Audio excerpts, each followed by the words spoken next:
এটি মনে করার কোনো কারণ নেই যে বিএনপি এদিকে পা দেবে।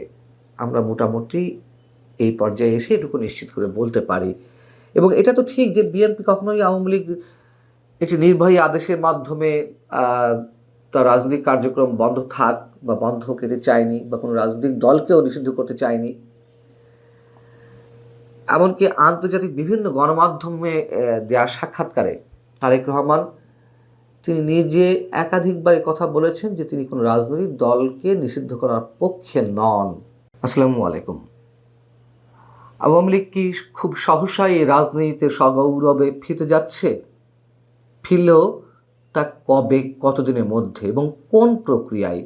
এই বিষয়গুলো বিএনপি সরকার গঠনের পর থেকেই নানানভাবে আলোচিত হচ্ছে, এবং বিশেষ করে সজীব ওয়াজেদ জয়ের একটি পোস্ট যেটি তিনি তার এক্স অ্যাকাউন্টে শেয়ার করেছেন, সেটিকে কেন্দ্র করে এখন রাজনৈতিক অঙ্গনে ঘরে বাইরে নানানভাবে আলোচিত হচ্ছে। তিনি তার এক্স অ্যাকাউন্টে যে পোস্টটি দিয়েছেন সেখানে মূলত আওয়ামী লীগের রাজনৈতিক কার্যক্রম নিষিদ্ধকরণে যে অ্যান্টি টেরোরিজম অ্যাক্টের সংশোধনী যে বিষয়টি, সেটির বৈধতা এবং ভবিষ্যৎ নিয়ে প্রশ্ন তুলেছেন। তিনি বিএনপি সরকারকে সাংবিধানিকভাবে 30 দিনের মধ্যে এই অধ্যাদেশ বাতিল করার সিদ্ধান্ত নেওয়ার আহ্বান জানিয়েছেন, এবং যদি সেই সিদ্ধান্তটি নেওয়া হয় তাহলে আওয়ামী লীগ অটোমেটিক্যালি রাজনীতিতে পুনর্বাসিত হতে পারছে। এখন সজীব ওয়াজেদ জয় বললে কি তারেক রহমান বা আমাদের প্রধানমন্ত্রী সেই বিষয়টি শুনবেন? বিএনপি সেই সিদ্ধান্ত গ্রহণ করবে? আর যদি এই অধ্যাদেশটি বাতিল হয়, সেটি কীভাবে বাতিল হবে, কোন প্রক্রিয়ায় বাতিল হবে, সেই প্রশ্নগুলো নিশ্চয়ই জড়িয়ে রয়েছে।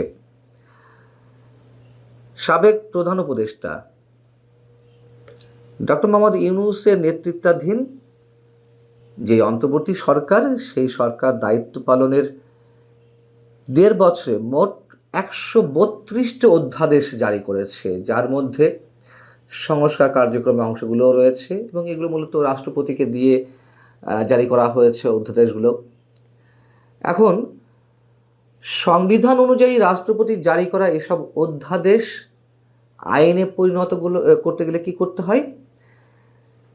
এই অধ্যাদেশগুলো জাতীয় সংসদ যেদিন থেকে বসবে, বা জাতীয় সংসদের যে প্রথম অধিবেশন, সেই অধিবেশন বসার 30 দিনের মধ্যে এগুলোকে অনুমোদন দিতে হবে, আইনে রূপান্তর করতে হবে। না হলে এই অধ্যাদেশগুলো স্বয়ংক্রিয়ভাবে বাতিল হয়ে যাবে। এদিকে একথাও তো আমরা জানি যে 132টা অধ্যাদেশ জারি করা হয়েছে ডক্টর মোহাম্মদ ইউনূসের সরকারের সময়। তার প্রত্যেকটি অধ্যাদেশের সঙ্গে বিএনপি একমত ছিল না, তাদের আপত্তির মুখেও অনেক অধ্যাদেশ জারি করা হয়েছে। সেই জায়গা থেকে এটুকু তো আমরা নিশ্চিত যে এই 132টি অধ্যাদেশের সবগুলোই নিশ্চয়ই আইনে পরিণত হচ্ছে না। এক্ষেত্রে নিজেদের সংস্কার নীতি এবং নির্বাচনী ইশতেহারের সঙ্গে যেগুলো সাংঘর্ষিক, সেগুলো অবশ্যই বাতিল করে দেওয়ার প্রক্রিয়া হাতে নেওয়া হবে। এখন সংসদ অধিবেশন বসছে যতদূর জানা গেছে 26শে ফেব্রুয়ারি থেকে। যদি সেদিন থেকে শুরু হয় জাতীয় সংসদের প্রথম অধিবেশন, তাহলে পরবর্তী মাসের মার্চের 28 তারিখের মধ্যে এই অধ্যাদেশগুলোকে আইনে রূপান্তর করতে হবে। যেগুলো আইনে পরিণত হবে না, সেগুলো 28 তারিখের পর বাতিল হয়ে যাবে। তো সেই জায়গা থেকে আওয়ামী লীগকে সন্ত্রাস বিরোধী আইনের সংশোধনী ধারায় যে নিষিদ্ধ করা হলো আওয়ামী লীগের রাজনৈতিক কার্যক্রম, তাহলে আমরা এটুকু চোখ বুঝে চোখ বন্ধ করে বলতে পারি, বিএনপি যদি এ ধরনের কোনো কার্যক্রম না নেয়, আওয়ামী লীগের রাজনৈতিক কার্যক্রম নিষিদ্ধের বিষয়টি বহাল রাখার, তাহলে আর খুব বড় জোর 1 মাস 10 দিনের মধ্যে আওয়ামী লীগ তার পূর্ণ রাজনৈতিক কার্যক্রমে অংশ নিতে পারছে। আর যদি বিএনপি নেয় তাহলে কি হবে? যদি আইনে পরিণত হয়, তাহলে আওয়ামী লীগ আজীবনের জন্য, যতদিন না পর্যন্ত আবার নতুন আইন করে আওয়ামী লীগকে ফিরিয়ে না আনা যায়, সেই পর্যন্ত আওয়ামী লীগ নিষিদ্ধ থাকবে।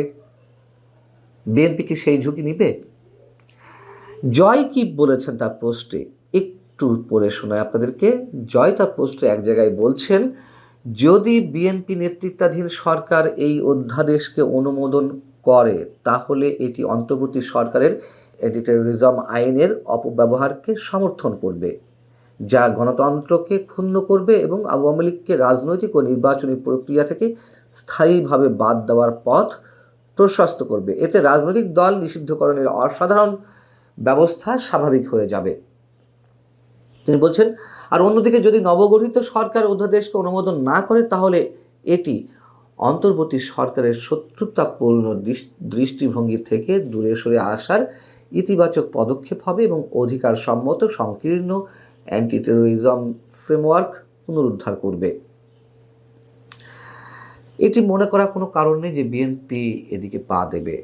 আমরা মোটামুটি এই পর্যায়ে এসে এটুকু নিশ্চিত করে বলতে পারি। এবং এটা তো ঠিক যে বিএনপি কখনোই আওয়ামী লীগ একটি নির্বাহী আদেশের মাধ্যমে তার রাজনৈতিক কার্যক্রম বন্ধ থাক বা বন্ধ করতে চায়নি, বা কোনো রাজনৈতিক দলকেও নিষিদ্ধ করতে চায়নি। এমনকি আন্তর্জাতিক বিভিন্ন গণমাধ্যমে দেওয়া সাক্ষাৎকারে তারেক রহমান তিনি নিজে একাধিকবার কথা বলেছেন যে তিনি কোনো রাজনৈতিক দলকে নিষিদ্ধ করার পক্ষে নন। আজ যদি তিনি অন্য কোনো রাজনৈতিক দলকে নিষিদ্ধ করার পক্ষে থাকেন তাহলে একসময় বিএনপিকেও সেই ফাঁদে পড়া লাগতে পারে, স্পষ্টভাবে তিনি বলেছেন। এমনকি বলেছেন যে সজীব ওয়াজেদ জয় বা সাইমা ওয়াজেদ পুতুল দেশে মানুষ চাইলে তারা দেশে ফিরে এসে রাজনীতি করতে পারবে। এবং এ কথাও তো আমরা জানি যে ভারতের একটা প্রচ্ছন্ন সমর্থন বিএনপির প্রতি রয়েছে নির্বাচন অনুষ্ঠানের আগে থেকেই, এবং নির্বাচন অনুষ্ঠানের পরে তো ভারতের প্রধানমন্ত্রী তাদেরকে মানে তারেক রহমানকে তার পরিবারের সদস্যদের নিয়ে ভারত সফরে আমন্ত্রণ জানিয়েছেন। যাই হোক, কিন্তু এর মাঝখানে একটি বিষয় আছে, সেটি আমরা জানি যে আওয়ামী লীগকে রাজনীতিতে ফিরে আসার একটা সুযোগ দেওয়ার, সেটি নরম শর্ত বলে শক্ত শর্ত বলে এই বিষয়টি ছিল।